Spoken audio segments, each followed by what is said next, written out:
This month's Where Did the Road Go is sponsored by Tim, Allison Cook, Super Inframan, Stephen St. George, and Lindsay Trebet. Thank you for making this show possible. And if you would like to help support the show, check out www.wheredidtheroadgo.com and click on the Patreon link. It's only $3 a month, and you get extra content all month long. Transmission start. Welcome to Where Did the Road Go? Join us as we wander off the path and explore lost history, consciousness, the paranormal, unexplained mysteries, alternative thought, and much more. We are present on the web at wheredidtheroadgo.com. Now here is your host, Seriah.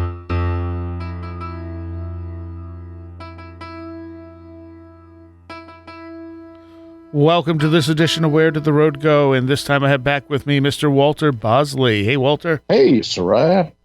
Good to be back. And last time you were on, I left on a boom mic in my studio. And so I had the choice of either you sounding hollow or me sounding hollow, and I chose to let me sound hollow. This time I have not done that. Okay. I was very distressed when I discovered that. Like one of us, depending on the recording I used, one of us was going to sound like they were halfway across the room. And, you know, that was, yeah, never done that before. And my critics would say, no matter what Bosley's saying, it's hollow. And so this is take advantage of that. This is part 2 of our conversation about Secret Missions 5, Veiled Destinies, Crossroads at the Axis of Circumstance. Mm-hmm. And we got through a bunch of stuff last time, and as I said before, there's so much stuff in this book. It's crazy that it's stuff sometimes you just touch on.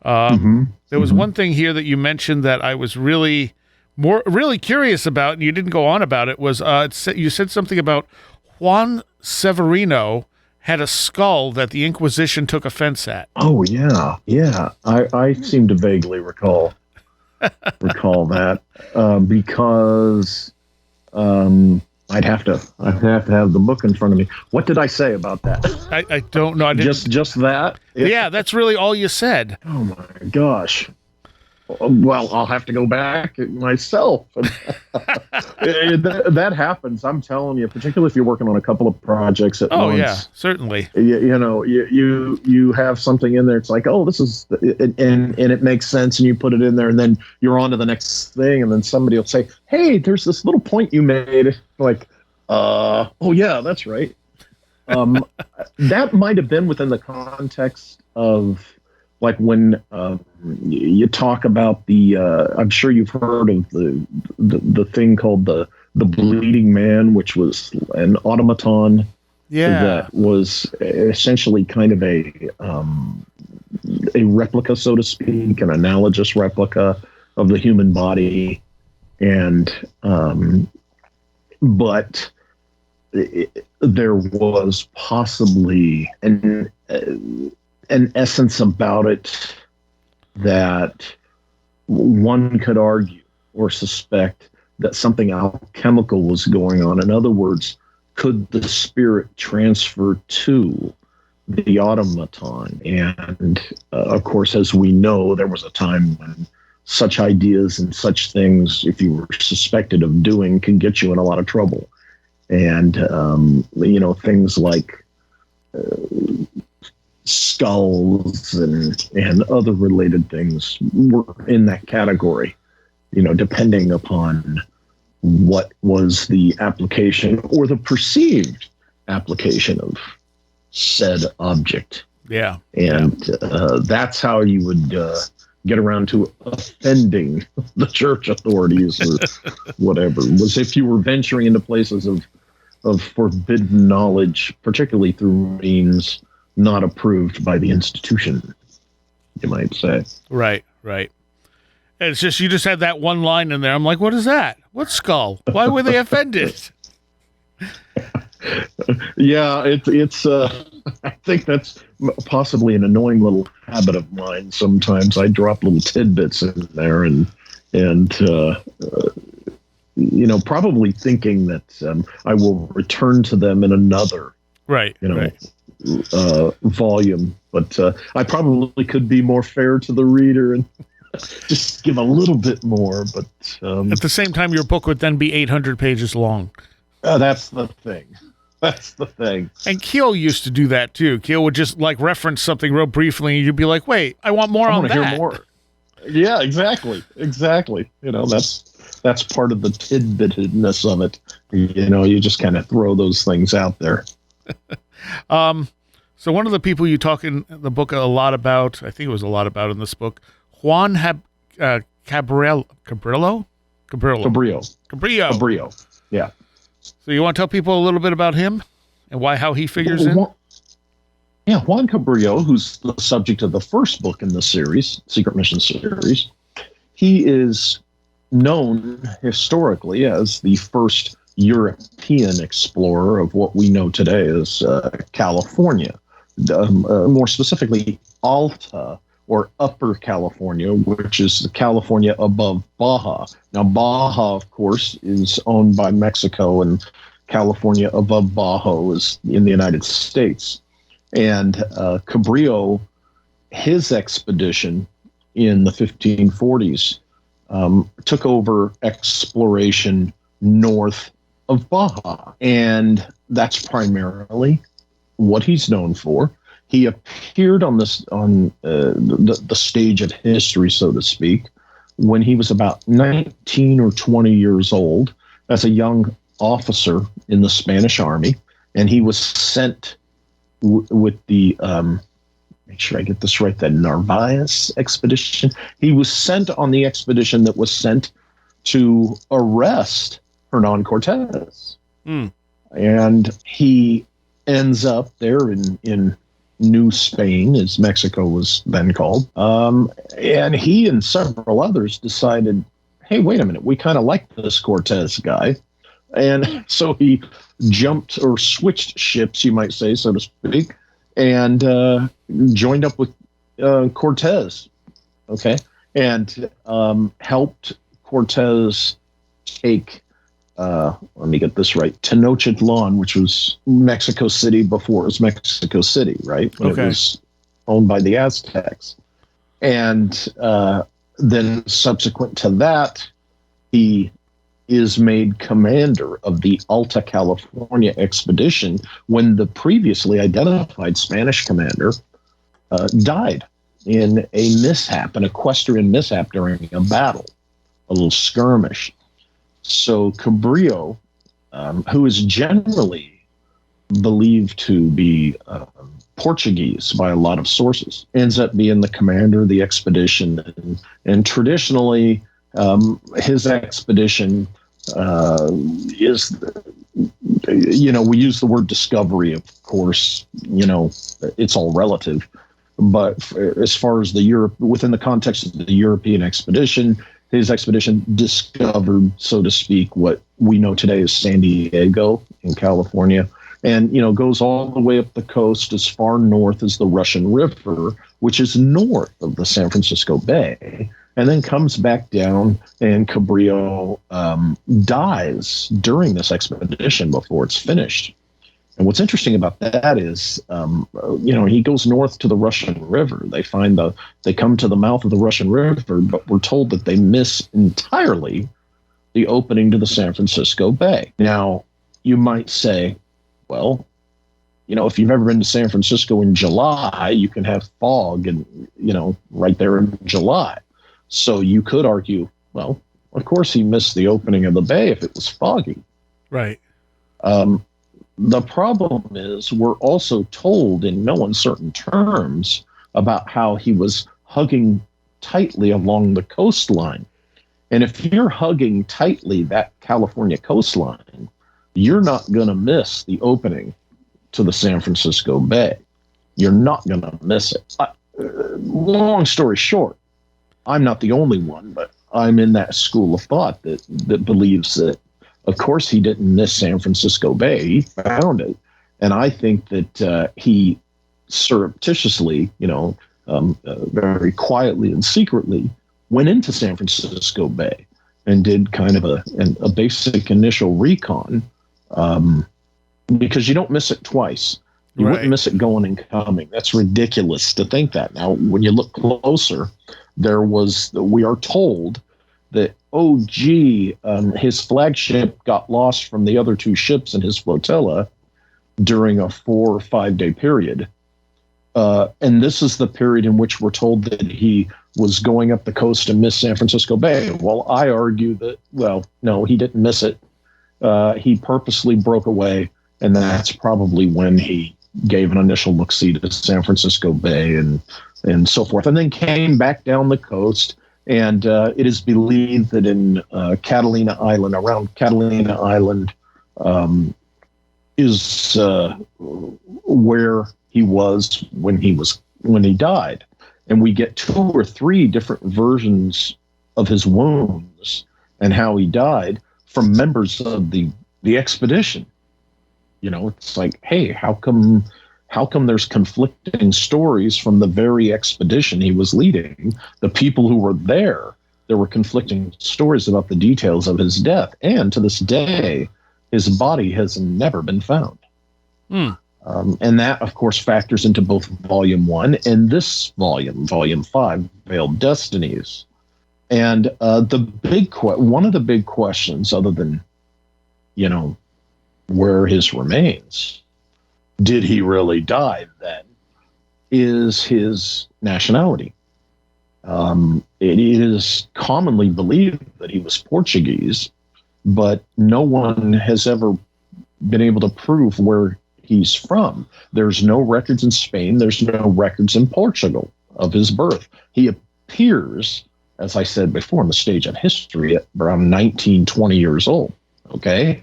I do an analysis in the first book, and I argue that the reason he was discussed with in terms of being Portuguese, and the reason they can't find any records in Spain or Portugal of his birth, is because, golly, he would have been born sometime around 1501, 1502.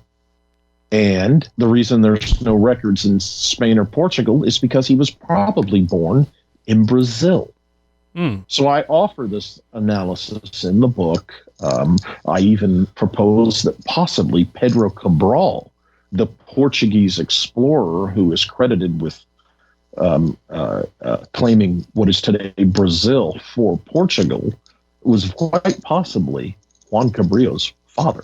And what makes you think he was born in Brazil? The fact that he's very often described as Portuguese, but yet there's no record of his birth in Portugal. Therefore, who is Portuguese who was not born in Portugal, and particularly at that time? You can pretty much bet that it's very possibly someone born in Brazil, and that would explain why he doesn't appear on the scene until he's 19 or 20 years old, and he's already in the Americas. He's already in the Caribbean off the coast of Mexico. So he could have been born in Brazil and goes into the Spanish army because of his Hidalgo status. See, Pedro Cabral was a knight in the Order of Christ. The Order of Christ had been founded to absorb and protect the Knights Templar who were in Portugal at the time of the persecution of the Knights Templar, when all the Catholic nations were ordered to arrest, their knights, their Templar knights, and the King of Portugal, King Denis, refused. He said, no. He goes, what we're going to do is we're going to found the Order of Christ, and all you Templars, you're now in the Order of Christ. And this is the source from which the term Hidalgo de Sangre, or knight by blood, comes from. It was a way to identify the descendants of Knights Templars without saying they're the descendants of Knights Templars. It's you're a Hidalgo de Sangre. And with Cabrillo being an officer at that age, he very likely he had to have been of some type of special social status, and being Hidalgo de Sangre, meaning his father being a knight and a military officer, would have made Juan himself Hidalgo. Specifically, especially if Pedro Cabral was a descendant of a Templar knight. So when you look at the status of Cabrillo at such a young age, when you look at him emerging, nobody knows exactly where he was born or where he was. They can't trace him to Spain or Portugal before he's 19 or 20 years old and appears in the Americas. It's very likely that he was born in Brazil. He's Portuguese. And he was of Hidalgo de Sangre status. Therefore, that's how he got his commission in the Spanish army. Okay. Why would he intentionally not mention the San Francisco Bay? As I go into in the first book and in Veiled Destinies, I suspect that him being of this Hidalgo de Sangre status, which we have the historical reasons, which I point out in the book, for understanding that he was of this status, that he was thought of in this status and identified as such. You got a guy who was likely involved in the intrigues of ancient archaeology and secrets of ancient history and other arcane knowledge. Okay. And between the strategic value of knowing about the bay, because remember, as you're going up that coast at that time in the early to middle years of the 16th century, they were looking for the Northwest Passage, right? So you're going up the coast and suddenly there's this opening into this huge bay. Well, you don't know how far that's going to go. That could be the opening to a Northwest Passage.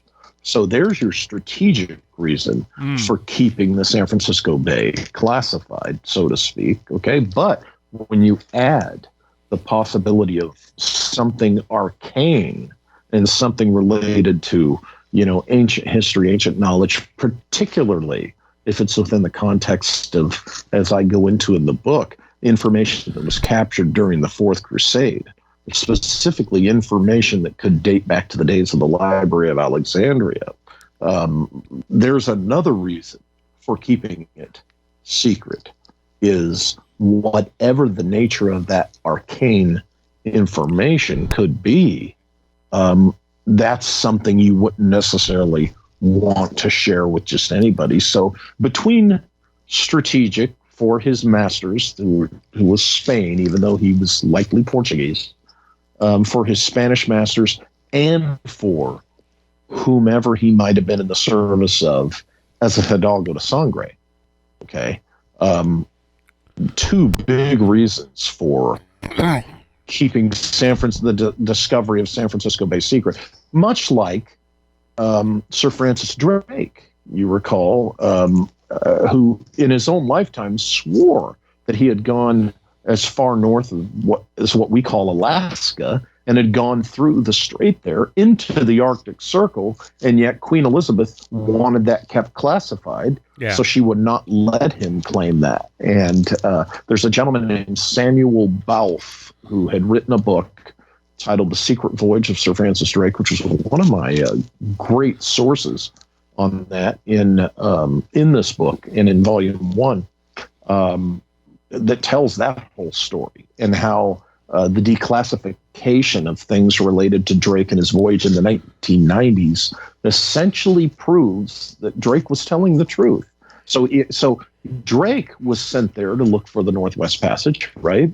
Mm-hmm. And some people believe that he also found San Francisco Bay, kept it secret, for that same reason, for the strategic purpose of his country, wanted to be the one that knew where to find the western mouth of the Northwest Passage. So it has to do with all that search of the Northwest Passage, but also the pursuits of private organizations that were into the old Hermetic mysteries and things like that. I specifically, I meant to say, suspect that it had to do with the association between the telluric current and geomorphology and gold. And as I go into in this book, Veiled Destinies, I think it had as much to do with knowing how to identify where the gold will be found by knowing how to read the terrain. Right. I think that's kind of what that was part of what he was looking for in the San Francisco Bay. There was something. I was just going to mention we talked last time about about how California at one point may have been an island, and and someone had posted a map from a Chinese source from like early on that showed the West Coast very accurately, and there was California as an island. Mm-hmm. Yeah, and it makes sense when you really look at California. You look at where certain deserts are, right? And when you look at particularly a natural topographical map, when you look at Death Valley, right? And then geographically, not that far south, you have where the today's Salton Sea, when you look at that whole valley, I think it's not Imperial, Central Valley. You can tell that what you've got are two ancient seabeds that very likely connected, at some point in the past. And there you go. What you end up with is a big chunk of today's California being an island. Yeah, yeah. Which is just fascinating to think about because it's not that far in the past. Right. The El Centro Valley. That's what I was trying to say instead of Central Valley. Yeah, it's really, in the big historical perspective, it's not that far in the past, particularly when you have these stories of the, the desert galleons. Yeah. I mean, my gosh, if you're talking about a desert galleon, you're talking about the Spanish ships. You're talking about after Juan Cabrillo. You're talking about ships that would have sailed up from the Sea of Cortez up into what is today the El Centro Valley, and then getting landlocked as the tides would come and go. Yeah, that's one of the hypotheses as to how, a galleon era, ship could have been later seen, sticking out of the desert. Yeah. And that's only a few centuries. And in the big picture of history, that's nothing.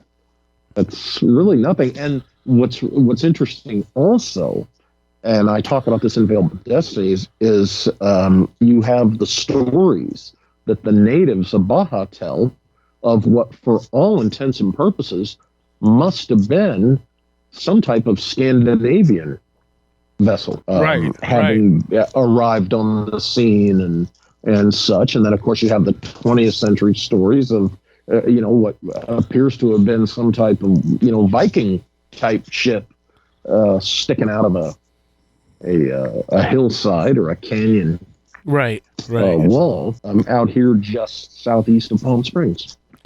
The next time I have Randall Carlson on, I'm going to have to ask him his thoughts on how the glaciers melted in that area and what would have been what he thinks would have been above water and below water at the time. Sure. Because that should be interesting to get his take on it from the geological perspective. Yeah, absolutely. You talk about the Puritans and their influence on things in this as well. Mm-hmm. You want to explain a little bit about what they had to do with all of this? Well, all of this, what specifically are you referring to? I don't know. That's the note I made. The Puritans and their influence. Well, the Puritans definitely had an influence on modern American Protestantism, specifically evangelism. The Puritans had, their influence certainly on the, they were the reason for the like for instance, the witch trials and things. But I'm trying to remember what specifically that refers to in the book. So, yeah, I don't know. It was in the early part of the book, I believe. I mean, was I talking about the diaspora of the Acadians? Maybe. Or I can't off the top of my head. Right. I can't That's okay. Remember what that refers to. It's actually pretty stunning how much that influence still shows through in our culture today, though. Oh, and that's usually when you hear me talk about the Puritans. Yeah, that's usually what I'm referring to. How we have that Puritan streak. The Puritans, they started in England. For a while, they had great influence, as we know. Oliver Cromwell was identified with the Puritans, and of course, he was involved with the one of the English Civil Wars. But eventually, the Puritans, pissed off everybody over there, where a lot of them ended up coming here to the Massachusetts Bay Colony, and we know the rest. And they absolutely have had a major influence, and they're really the cause for the almost moral schizophrenia in America. Yeah. Because of that streak that's still there. That's why you can have plenty of violence in a movie, but if you put sex in it, it's rated R. Exactly. And I like to joke when I was a little kid, we'd go to my dad would load up the family, we'd go to the drive-in, and, I grew up on horror films, and I could watch all manner of human terror and dismemberment and all sorts of horrible, frightening things. But the minute a naked lady popped up on the screen, or bare breasts, my mom couldn't move fast enough to cover my eyes. And I'm thinking, okay, that's interesting. But but yeah, that's where the Puritan influence is to be found. Yeah, it's. I had never really thought about it until fairly recently, and I'm looking at that going, wow, they really did have a massive effect on our modern culture, and I don't think most people in our modern culture realize that. It's just accepted because it's always been there. Yeah, exactly. Because you learn mostly about they're all lumped in as pilgrims, so to speak. Yeah. And all you hear about is for religious freedom they came over, and that's respectable, right? Yeah. But you don't often hear about the very specific puritanical effect that lingers. You hear about pilgrims coming over for religious freedom. Of course, you hear about the Salem witch trials, and then it's almost it's kind of like, but it disappeared after that era. Well, no, it didn't. It's still around, as an influence. Yeah, and very ingrained. All right, so Prince Madoc. What was his role in all this, and who is he? Well, he's a legend. Still at this point in time, he is, I don't want to say merely, but he's essentially a legend, believed to have been a Welsh explorer, king, prince, so to speak, who came to North America, who journeyed to North America, and depending upon which source you look at, he either landed, on the eastern seaboard, or he, landed down in Mobile Bay, Alabama. And in fact, for years, I don't know if it's still there, but for years, there's a big plaque in Mobile saying this is where Prince Madoc and his contingent of Welsh explorers landed. According to the legend, they ultimately, they founded a settlement, very possibly built a fort, a European, Celtic British style, fort, and ultimately mixed with the local natives. And, allegedly this is why you find red-haired, blue or green-eyed Cherokees, so to speak. And so this would explain the what they used to call the white Indians. Now, some people say the legend was made up to support England's claim, the claim of the British Isles to North America. Just as you might argue that the Acadians themselves, who first landed in Quebec and other parts of Canada before they were cast out by the British, France might say, well, we've got a claim to this too. Because of that, Prince Madoc, which is, we know that the Acadians were, it's a true story, that's documented history. Prince Madoc, still legendary status. But interesting within the context of pre-Columbian explorers, because there's there's evidence, and a lot of people are already convinced that the Vikings were here before Columbus. I agree with that. I think there's plenty of evidence for that. Not just the simple fact that it's logical, that people before Columbus, even Columbus, I would argue, would say, well, of course there were Europeans here before me. That was all part of how he knew what he would find, according to one of the current theories. He had the ancient maps and borderlands, and there was the very strong possibility that Columbus had already come here in 1485. So, within the context of the pre-Columbian possibilities, including Prince Henry Sinclair, right, the Sinclair expedition and such, Prince Madoc, it's not completely out of the question that perhaps some explorer, some individual from the British Isles had come here, and this morphed into the Prince Madoc legend that we have today. I saw a headline just recently where it was basically claiming the scientific establishment now accepts that Vikings were here long before Columbus. And I'm kind of like, well, that's only a matter. It's like water on Mars. It's just a matter of time, sure. Before they just acknowledge it. Sure, and with hindsight, it seems perfectly logical, because there they were, geographically closer to the Iceland and Greenland and stuff, and the theory is that they just hopped from Iceland to Greenland, and then and on and so forth, and it makes sense. It makes complete sense that they would do that, and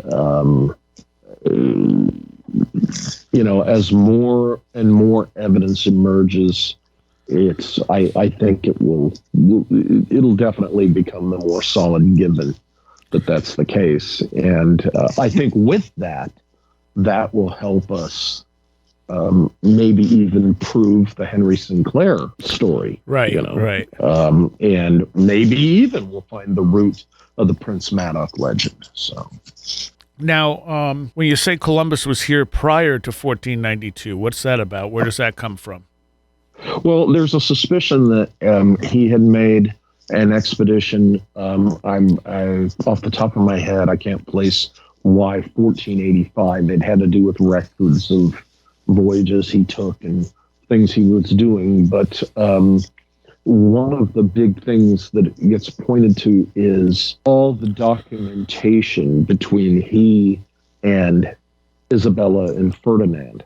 Okay, for his 1492 expedition, the language gives clues in that they talk about things relative to what would become the New World. They refer to things Columbus presents as evidence in the past tense, as if he had already found a certain amount of it, or he had already seen a certain amount of it. And the linguistic analysis on it, they've looked at it and said, well, that's what this document is saying. It's saying that he already knows this. This has already been determined. This has already been found. And they've put this together with an expedition he was on or involved with, or some records of his travels in 1485. And that's where this comes from. Okay. And right. It's pretty reasonable when you get in and dig into the details and you see the evidence presented for it. Again, it makes sense. Also, when you read the accounts of the 1492 expedition, and members of the expedition they had documented that the crew almost mutinied, and yet, the demeanor of Columbus is, everybody calm down. We stay on this heading, this course. It will be there. And, they even say, as in so many words, it's as if he already knew. Yeah. And so, but between that, but why not? And I apologize. It's in the book, but there's a particular document. It's a Spanish word for that document, and that's the specific document which kind of reveals that he had already been here. Why not then just announce that? Why make a second trip to make it public?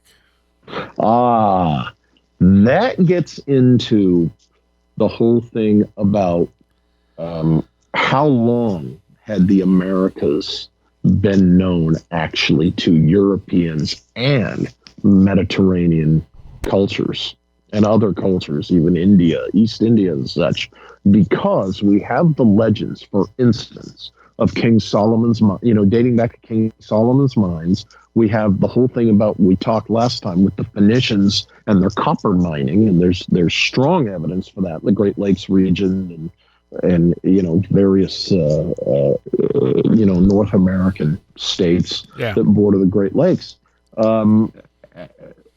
The suspicion, the idea is that, the hypothesis is that the parties that knew, these are maritime cultures and mining cultures, the parties that knew these continents were here kept them secret as a trade secret. They didn't want other parties that didn't know to know where they were possibly mining their copper, mining their gold and valuables and such. So it was a state secret. It was a trade secret. Okay. So by the time we get to the last years of the 15th century with Columbus, what we've got is this stuff going on in the background behind the scenes of common public knowledge. And someone, it is proposed, likely the Knights Templar had a hand in this. By this time, banished and underground, it was decided that it was time to really take advantage of the resources of the Americas, but they were going to need manpower to do that. They were going to need more human resources. So it was time to open up the new world to this. So therefore, it was time to, golly, we found a couple of new continents, when really the whole time certain parties knew they were there. Right. Now, one theory is that your oligarchy, your banking, specifically your central banking oligarchy, which dates back to the Chaldean era and all this interesting stuff, that they would have been more than happy to keep it secret, but their rivals, led by Templars, wanted to open it up as a means of cutting out the oligarchy control of the New World resources. Okay. Yeah. So the hypothesis is that the whole 1492 thing was kind of a slick maneuver, kind of a coup move, so to speak, and it was the discovery was kind of a staged event that the Templars were involved with orchestrating, because it is suspected seriously that Columbus may have been a Templar, an undercover Templar himself. I mean, look at his ships. It's been pointed out that the mainsails of his ships were emblazoned with Templar crosses. Right. Now, this was during a time when technically Templar symbology was still illegal. It was forbidden to be displayed. And here is Columbus's 1492 expedition, emblazoned with the Templar cross on their sails. And so that does two things. It is believed, it's suspected, or at least proposed. Number one, it advertises, this is a Templar. The Templars are behind this, Hidalgo de Sangre descendant Templars. But it has been also presented that they knew about the pre-Columbian European explorers that had gone to the Americas. And it's been proposed that one of the reasons why he emblazoned these symbols on his ships was so that the descendants of the Templars who had gone there a century before would know that these were Templar-friendly explorers, or arriving on the shore. It's really interesting when you get into Columbus himself, the fact that it looks like he was also this Hidalgo de Sangre status, meaning a Templar descendant himself, and it definitely lends to the hypothesis of the staged discovery event. Yeah, that makes sense. Okay. So I put down, because I know you touch on this in the book, I wanted your thoughts on the whole hollow earth idea. Yeah, that's where Edgar Allan Poe, of course, comes into the discussion. Yeah, that was one of the things I put down. Edgar Allan Poe and Byrd Jr. Oh yeah. This was one of my favorite parts of this book, because I had just recently learned about the Byrd Jr. story, the Richard Byrd Jr. story. I had not known that until shortly before working on this book. But you have the mystery of Poe, okay? And what is that mystery? It's the mystery surrounding his death. He leaves Richmond on the way to New York, and along the way, he is found drunk in downtown Baltimore, wearing raggedy, dirty clothes that are not his, okay? And he's essentially coming down with pneumonia because it's a terrible winter, and there he is in the gutter. And in the last few days of his life, he's halfway incoherent, and he keeps muttering the name Reynolds. And, of course, he dies, and he's buried in a cemetery there in Baltimore, which, for years in the 20th century, there was the mysterious man in black who would be seen on, it was either Poe's birthday or the anniversary of his death. I think it was his birthday every year. And he would put this bottle of cognac on the gravesite and then disappear, and nobody knew who the guy was. They think he passed away eventually, maybe in the 90s or the early 2000s, because he quit appearing.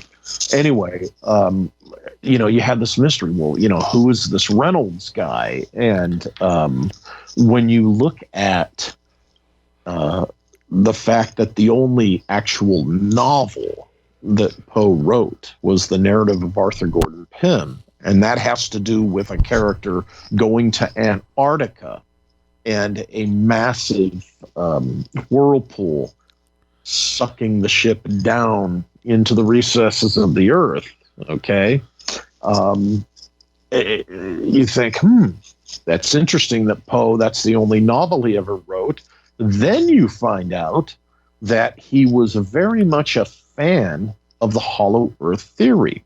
This connects to John Cleave Sims, who's known historically for the hollow earth theory, and how Sims in the early 19th century convinced the U.S. Congress to put a couple of congressmen to put an expedition together to go look for the entrance into the hollow earth. Sims believed that there were holes at the poles, the North Pole and the South Pole, that you could sail into the interior of the earth. Okay? And one of his associates, who was a proponent of this, who helped him, with putting a book together and going on a lecture circuit, was this gentleman named Reynolds. Okay. And it is believed that, I think it is known that Poe saw Reynolds speak on this publicly. It is believed that then he was corresponding with Reynolds, and that this was the Reynolds Poe was referring to in the last days of his life. And so you wonder, well, did his stop over in Baltimore, was he supposed to meet with Reynolds? You know, what's going on here? Right. You know, but he dies without explanation, and we just don't know. Now jump ahead to the 20th century, because Poe died in, what was it, 1849, I think? Jump ahead to, 100 years later, and you have Admiral Byrd and his now legendary association with the Hollow Earth, the whole legend and story that he allegedly flew, a distance into one of the holes I think it was, he flew into the hole in the North Pole, yes. But when he did his Antarctic expedition, he may have found it on the ground. But Admiral Byrd is associated with allegedly both polar openings. Well, of course, there's Operation Highjump. A lot of people know about how a naval fleet in 1947, late 46 going into early 47. Keep in mind, this was several months, about 6 months or whatever, before Roswell, the alleged Roswell incident. Operation Highjump, this naval fleet goes down to Antarctica. They're supposed to be there for 6 months, but within 6 weeks, they're hightailing, they're just abandoning they're forgetting the expedition, and they're packing up and they're heading back home just 6 weeks into what was supposed to be a 6-month expedition. And this is where the story of they allegedly encountered, some type of flying saucer and all this stuff. Okay, which your listeners are probably very familiar with the whole Admiral Byrd legend. Okay, now, what people don't often know is that Byrd's son, who was a naval officer at the time, was on Operation Highjump with his father. Huh. Okay, and what's interesting is, several years after this, in the 80s, I think it was the 80s, right? Yeah, in the 80s, Byrd Jr., get this, he leaves the family home, which is either New York or Virginia.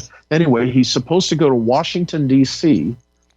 For an event honoring his father, honoring Admiral Byrd.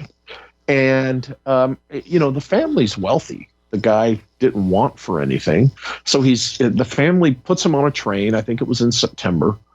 And, he's wearing one of his nice suits and everything. And he never makes it to his destination, and some weeks later, he's found dead in raggedy clothes in a warehouse, an abandoned warehouse in Baltimore. Yeah. And he's found with a booze bottle. Okay. So did he drink himself to death? But here's the weird association. Just like Poe, he's found in Baltimore, okay, wearing disheveled clothes that were not his. The family, in the clothes that he was found in, when the family identified him, they're like, those are not his clothes. They're certainly not the clothes he was wearing when he left. Right. And he himself is on the famous Operation Highjump expedition, and was the son of the man associated with the Hollow Earth legend. And he ends up with a fate almost exactly like that of Edgar Allan Poe. And when you see, how the two men had associations with things relating to the Hollow Earth, it's as weird as that John F. Kennedy, Abraham Lincoln thing going on. Yeah. So you got to ask yourself, what the heck is going on here? What was the official stance of Operation Highjump? Why do they claim they left when they did? There had been There had been an accident where they lost some members of the expedition in a plane crash. The plane had left New Zealand, I think, headed for one of the coastal bases of Antarctica, and they lost the crew in a crash over the sea, I think it was. And I also, the equipment allegedly wasn't working as well as things were designed or expected to work. This is, it was like a number of, alleged practical reasons that things didn't work. Now, one of the things that's interesting was they had come up with, somebody had designed and they had built these huge, what were they? They were not cars. They were, I'm doing a brain dump. They weren't like trucks. They were like these giant wheeled stuff to move through the snow. Yeah, it was like not a tracked vehicle, but it was this huge vehicle that was designed and built in 1946, something like that, and it looked like something that you wouldn't expect to see until the 60s. Okay. And I think there were some issues with it. It didn't work that good, and I think they might have even left some of that behind. But I think the whole reason that the legends build up around this was because to a lot of folks, the reasons given seem arbitrary. Yeah. It's my understanding also that the interview that Admiral Byrd gave to that Chilean newspaper, apparently that was a real interview that really happened, and that's the one in which Byrd is, credited with talking about these flying machines, these aircraft, is how he put it. He called it aircraft. He didn't say flying saucers or spaceships. He said aircraft. We were faced with aircraft from another group, not their own, that just could fly with incredible speed and were more advanced than what they had. And of course, when he got back, he did indeed meet with Congress behind closed doors. And we've never been told what was discussed. So this is where the legends of, a secret Nazi base or, flying saucers down there and on and so forth. This is where all this emerges from. Right. But here's the problem with the more fantastical stories that have come out of this. There were a lot. You're talking about this fleet went down there. Okay, multiple ships, aircraft, and on and so forth. There were a lot of personnel on this expedition. Yeah. Okay, this wasn't just Admiral Byrd and with 10 other guys. This was hundreds of people, and at some point you would have had more than one person talking about what went on down there. Yeah. And to this day, we still have essentially Admiral Byrd's interview with the El Mercurio newspaper in Chile on the way home. When you look closer at it, there was a guy on the expedition who was a well-known American radio journalist at the time, and he was there, and he was present during the interview, and he apparently gave a radio report at the time that a radio report of the same interview that was reported in the Chilean newspaper, which is in Spanish. Okay. So it's kind of a mystery, but it's not. It's like, okay, what did he really say? What did he really mean? And in all of this, Byrd Jr. was there. Right. So Byrd Jr. had to have witnessed all of this, and he kind of started going. He was eccentric, let's say. You could say that Byrd Jr. was a bit eccentric, So, was he eccentric because of something he knew? How and why did he end up his fate in Baltimore the way he did? And why the synchronicity with Edgar Allan Poe? Yeah. What's going on here? I just blanked on my question. Wasn't so much a question. It was, it seems like if you're going to do something conspiratorial, the less people involved, the better. Right. Because someone will talk. That's the thing. I mean, unless you only have a small handful of trusted people, you know, it doesn't seem like even the conspiracies that we know happened, that were foiled or ended up happening, were usually just small groups. You just have to be in the right positions. Yeah. But let's not forget, too, that even though in this instance, the Operation Highjump, there were hundreds of personnel, okay? Might have been in the thousands, but that doesn't mean that everybody on the expedition necessarily witnessed what really happened. Right. What was at the root of these stories. So if it was only a small group of that or a handful of them, then you could say, guys, this stays between us. That's it's your order. You're under those orders. Right. It's possible. Oh, there's another little tidbit that if you look closely at the history, Admiral Byrd himself was not the actual effective commander of Operation Highjump. By that point in his career and during that expedition, when you read when you refer to the accounts and stuff, the official records, he was treated kind of like a figurehead. It was, when you read it, it's kind of sad in a way, but he was treated kind of as a figurehead. And the other officers were actually running that expedition. So it may be that Admiral Byrd was thrown to us as a diversion from who would really know what actually happened down there. Gotcha. Yeah. So the real, if you really want to know, it's my view that if you really want to know what happened with Operation Highjump, you need to look at who the other commanding officers were and start digging into them to see if at any point in their lives they ever revealed anything reflective.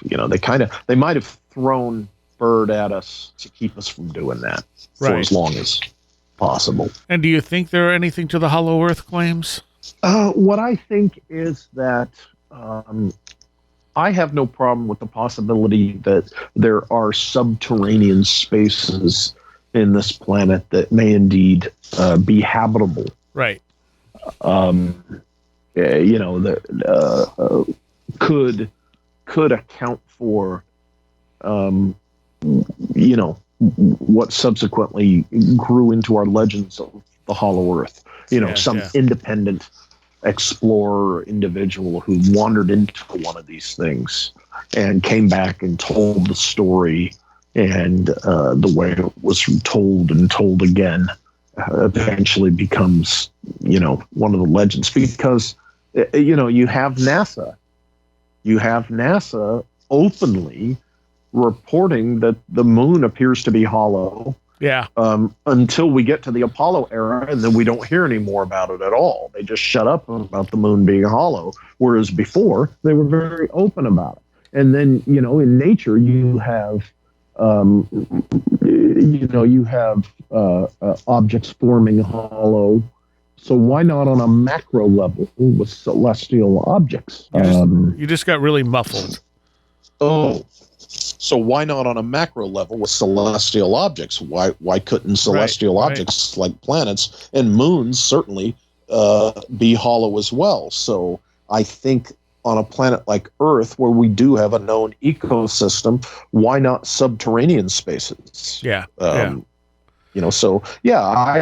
personally think that there's that. You get little news clips here and there where they'll say, vast underground ocean has been discovered that, is not connected to anything else. And it's like, okay, so if that, then why not other things? We know so little about the depth of our planet yeah, why not a green subterranean space? With a tropical, whatever the equivalent of a forest would be underground. Why not? Yeah. And do you think that the Operation Highjump had anything to do with the NIMSA group that you're speculating about? Well, if the story of the incredible flying machines has any truth to it, it therefore, by logic and default, you have to consider some non-government, non-political group, a breakaway group, for lack of a better term. You have to consider that is a possibility. If within the context of this, Del Shell's NIMSA, which I have hypothetically extrapolated out, into the 20th century, you have to consider that a possibility, I think. So, and if not NIMSA specifically, some other breakaway group. You also have to take into account the really wild things that have been said about Antarctica, since the late 50s, early 60s on forward, and in the last decade or so. You did have all these world leaders going down to Antarctica a few years back, and you did have Buzz Aldrin make that weird comment about something evil being down there. We do know that if the weather permitted, you could build a launch facility down there to go into space and avoid the Van Allen belts entirely. Right. So then you have, under all the ice, what's down there that shows that there was some, ancient civilization that inhabited the continental mass that's underneath that ice. Yeah. You have to wonder, okay, what might they have encountered? What might they have actually found during Operation Highjump? I have no problem with the idea of it being something extraordinary that sent them back home. Think about it. The downed plane. Oh, was that an accident just because of storms, or was that plane purposely put down, so to speak? Right. You have to ask that question. I'm still very curious about the whole Admiral Byrd story in Operation Highjump. I still think, I don't think there's been the easy, so-called practical, down-to-earth answer offered yet. At the same time, I don't think there was some Mondo Nazi base, right, for very practical, technological reasons. But it doesn't have to have been Nazi. See, that just because I don't think there was a Nazi base there, it doesn't mean possibly that someone else wasn't there. And again, just like 60 years later, why is the JFK assassination, why are chunks of it still kept classified? Okay, what did Byrd report when they got back? And if Byrd was just treated like a figurehead, then what did the other officers actually report? Yeah. We really need to know about that. Why would any of that be kept secret to this day? And interesting that this went down just months before the so-called Roswell incident. Was Roswell linked to, as other people have asked, before me certainly, was Roswell linked to whatever it was that was encountered in the South Pole by Operation Highjump? You have to wonder. And then later that same year, the National Security Act of 1947 very quickly establishes NSA, CIA, turns the OSS into CIA, establishes NSA, and a United States Air Force. You got to ask yourself, how come the proven air superiority changing the game and being a major part of victory during World War II, How come that wasn't enough to convince them that we needed an independent Air Force? Why did it take 2 years after the war, and interestingly, only weeks or so after Roswell, before they said, oh my God, we need an independent Air Force? I've always found that really curious. Yeah, and it's always interesting when people want the Air Force to release the Roswell stuff when the Air Force wasn't there. That's right. That's right. It was still the Army Air Corps as far as any kind of Air Force you're talking about. Yeah. At that time. Now, but I get why people would ask that, because the Air Force naturally would have inherited certain records and such from Army Air Corps, but still, they didn't exist. When they say those records don't exist, I'm thinking, well, it was 1947. It's entirely possible, if there wasn't a concerted effort to hide this stuff, that they really could have been lost. Sure. Remember, it was all paper back then. Yeah, exactly. It was all paper back then. So, people have to remember that. Now, I've heard that when Byrd supposedly found the hole in the Arctic, that he was actually stationed somewhere else. That there's a conflict in those stories. Yeah. The what you hear about is the so-called the Diary of Admiral Byrd, and there are people who to this day claim, oh no, I know for a fact that's a real diary, and it's been pretty much proven to not have been authentic. Okay. So it's when you hear about the Diary of Admiral Byrd, that's just folks that are still pushing an old fake story. Gotcha. For some, they have some stake in pushing it. So that's the problem with that. One of the things you get into in this book, obviously you talk about the telluric currents, that in these different locations that things may have been stored partially because they're, essentially sacred sites with these currents. But you also note that when you compare your telluric current map with the missing 411 map that David Paulides has come up with, there's some very strong correlations. Oh, it's shockingly close. And some people would initially off the bat say, oh, well, that's where the population centers are. No. These lines and where they're close, these aren't it's not necessarily all where the population centers are. Because think about it. What Paulides is talking about is out in wilderness areas, okay? Right. And these wilderness areas some of them aren't anywhere near major population areas. Yeah. And the correlation is pretty startling. And so I suspect that if there is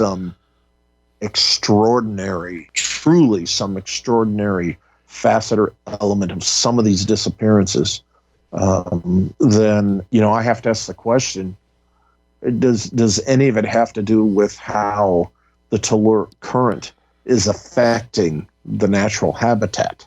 Right. And when I say extraordinary, I mean as wild as, are they disappearing into another dimension? Or is something going on with the telluric current in the terrain disorienting them to the point where they walk off a cliff, or they something. What kills them is something that is mundane. When I say mundane, of course, a drop off a cliff or walking into an animal's den or something. But what led to this is extraordinary in the sense that the telluric current is disorienting them, so to speak. For anyone who wasn't aware of what a telluric current is, do you want to explain that real quick? Oh gosh, if I can do it right sufficiently, it's an extreme low frequency. It's an actual thing. It's scientific, but it's an extreme low frequency in ELF that runs through the terrain of the planet. Now, it's been identified as part of what in the age of the planet forming. Okay, it's one of those forces that's involved in the very formation of the terrain, and then continues to flow through that terrain once the terrain solidifies. So it's part of the natural conditions, so to speak, or traits of the planet. It's a very real thing. The telegraphy companies that were founded with the railroads, when the railroads were being built, they were aware of this energy and they would take advantage of it. Telegraphy in the mid-19th century had a way of tapping into this energy to boost the signal of their telegraph. And then at the turn of into the 19th, from the 19th into the 20th century, there was what's called ground-based radio that had been invented. The U.S. Navy used this, for example, and it literally, the so-called antenna would be stuck into the ground at any given, at the place where telluric current was, and it would boost the radio signal. And this is all fact. This is now some of the wilder aspects that we talk about relative to telluric current. That's the part that is hypothetical. Okay. But telluric current itself is very real. All right.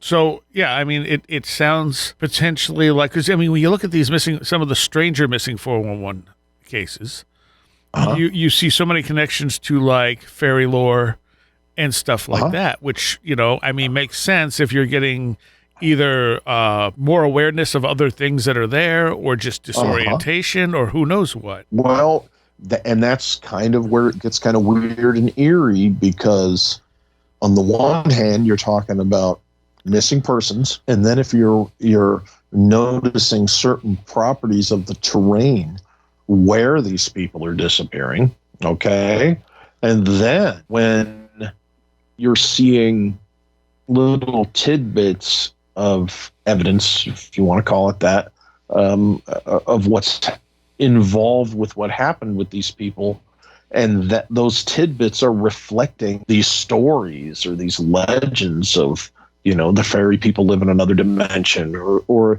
they confuse people with glamoury, right, by making themselves appear as something. We talked about that last time as what they're not.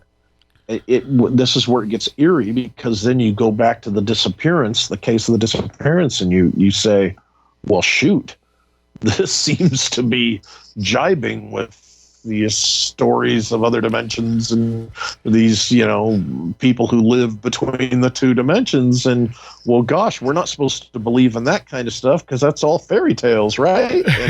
And yet, or did the fairy tales emerge from whatever natural yet extraordinary phenomena has disoriented people, right, and made them walk off and be lost? So which begat the other, right? Or which is associated, which was first is the question. Another interesting thing as far as a correlation with the map goes, I have seen one other map which again astonishingly correlates to the telluric current map, and I saw it briefly, and it was on one of the Scott Walter shows that he did for History Channel, which talks about the Templars in America. Right. And there was one particular episode which on the background on a wall, he's talking to the camera about something, and on the background you see a map that he has put together of potential Templar sites and relics. And my jaw dropped, because just like the Polites map, it was just eerily close to the telluric current map, which I've had, by the way, since 2008, 2009. And both of these things we're talking about, when I saw the Polites data, it was after I had my map. And of course, the Scott Walter thing was definitely after I had my map. So you got to wonder, why does this Sesame Walter Bosley telluric current map of North America match so closely to David Polites' missing persons map, which again both match so closely to this Knights Templar site? Right. Now, Right. what the heck is going on here? Therefore, did the Templars know about these telluric currents, which I argue they did in the first volume of the Secret Mission series, because I argue that the energy of the telluric current was part of the engineering of the hidden Templar vaults, and I think that's what Walter is finding, or is this vault system that I've been talking about since 2013. Now, the book who's the guy who wrote the book that you're taking the telluric current stuff from? Seriah, the author of Handprint of Atlas, you're referring to? Yes. Is that book available anywhere? Yes, it is. I've released a new edition. Oh. And it's at lulu.com, where I sell my other books. I'm the publisher. I've always been the publisher, the only publisher of it. And Sesh had withdrawn his works and kind of withdrew privately for a few years there. And now he wants all his stuff released. So the Handprint of Atlas is available once again at lulu.com, lulu.com. Okay, because I looked it up on online, and the only thing came up were Amazon listings where it sells for like $500.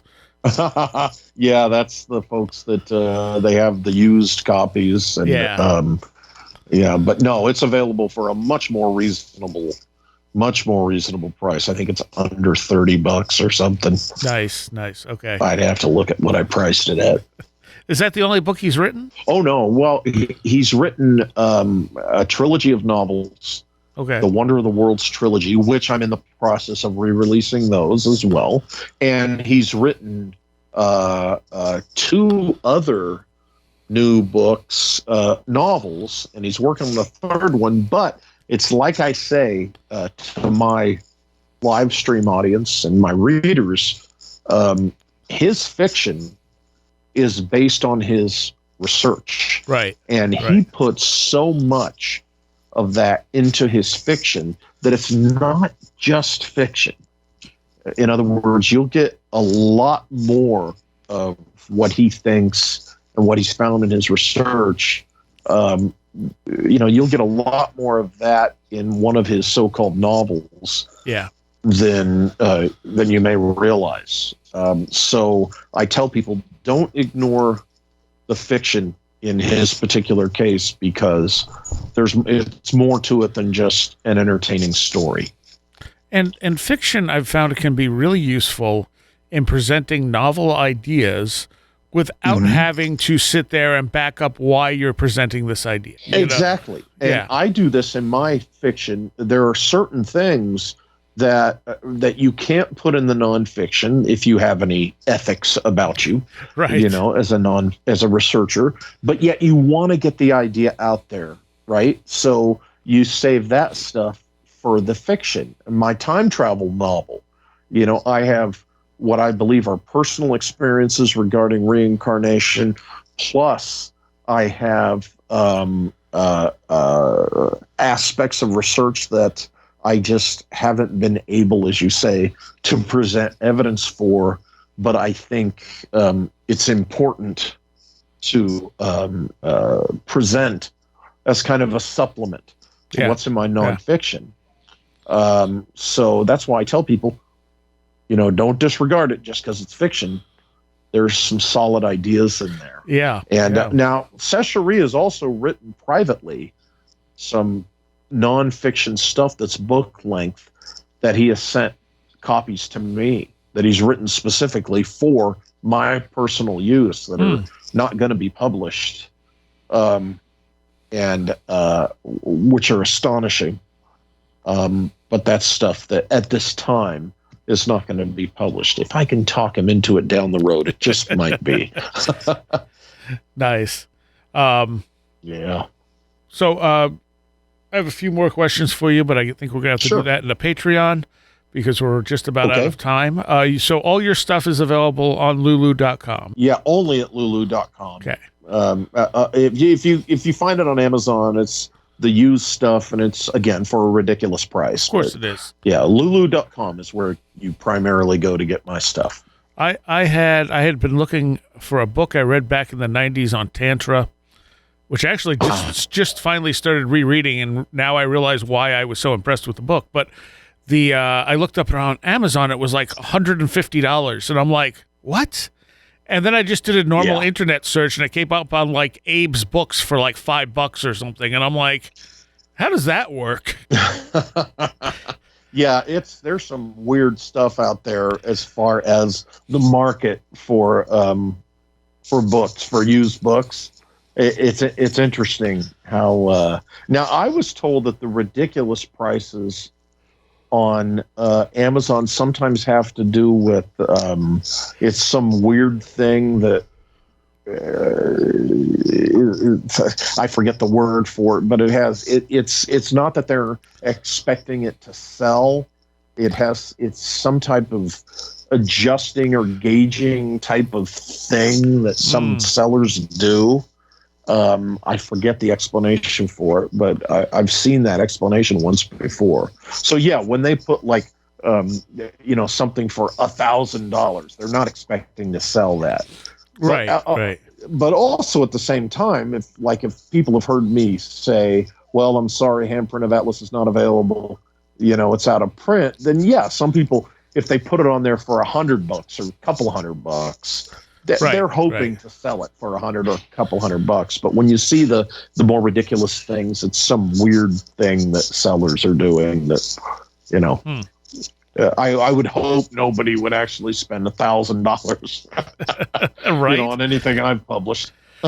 Well, I don't think there's a whole lot of books out there that would be worth $1,000.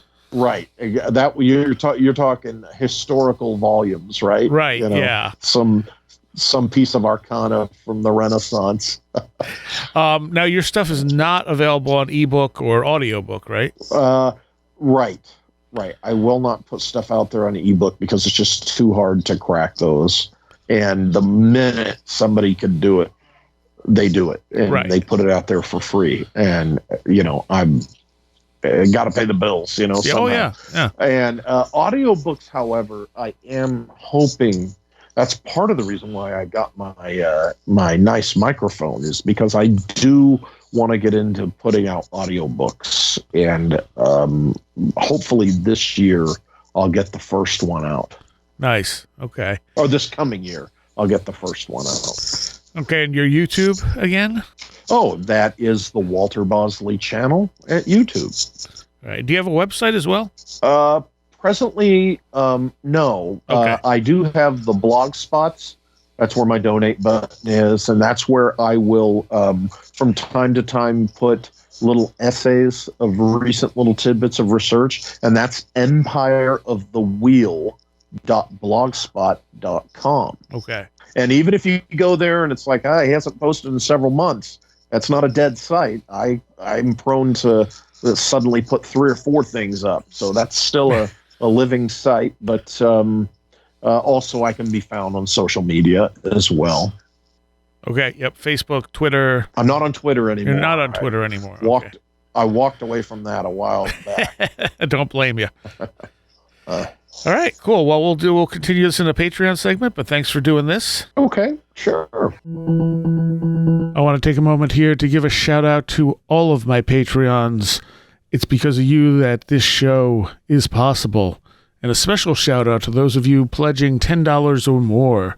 Tim, Allison Cook, Super Inframan, Stephen St. George, Andrew Nichols, Matthew Sproul, Christine, the 100th Monkey Project, a blue second-generation MR2 drifting around a Japanese mountain, Patricia Giaquinta, Alex Whitcomb, American Rambler, Andrew Maines, Barbara Fisher, Beverly Williamson, Big Boy Limina, Charles Davis, Charles in Florida, land of the crazy and communicable, Chris Ernst, Chris Johnson, Craig Cicernos, Craig Parmenter, Crystal Ann Compton, David Moore, Denise Sarek, Diane B., Diona Bidwell, Duffy Dowder, Edu Camahort, MTK, Eric Citron, Eric Todd, J. Otto Bullitt, James Lattimore, Johanna Rojas, John W. Bracken, Carla Mahoney, Kevin Schreck, Kristen L., Laser Printer Jam, Linz Jackson K., Luke Osborne, Mark Bowley, Mark Brady, Matt in Delaware, Patricia W., Paul Jeffries, Ray Benedetto, Riker at Stark, Roger Gonzalez, Sam Sharon, Stone Wilderness, Tactical Therapist, Taylor Bell, 36 Dingo, Thunderboy, Tyler Glimstead, Vincent Trewill, Walker, Will Gebhard, Will Powell, Ren Collier, Martina Saint, and Stephen D. Thank you all so very, very much. If you enjoyed that conversation, well, there is another Patreon segment with Walter that will be up later this week for Patreons. If you want to become a Patreon, $3 a month is all it is. WhereDidTheRoadGo.com, and just click on the Patreon link. There's plenty of other stuff there, links to everything Where Did the Road Go related. Give us a visit on the web. I will see you next time. You have been listening to Where Did the Road Go? This show is made possible in part from our Patreons, and we thank you and everyone listening for helping us continue this exploration of the strange. You can always find everything Where Did the Road Go related at www.wheredidtheroadgo.com. And thank you so much for your support.